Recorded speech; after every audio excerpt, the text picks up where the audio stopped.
బుక్కులు తీశారే బాలా.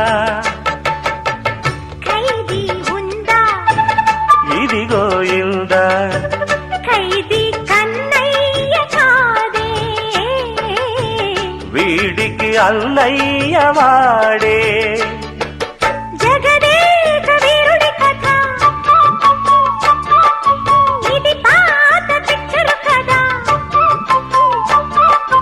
అతిలోక సుందరి తల అతికిస్తా పద, ఏ మాయ చేసైనా ఒప్పించే తీరాలి. చుక్కలు తెమ్మన్నా తెంచుకురానా, చూస్తావా నామైనా చేస్తానే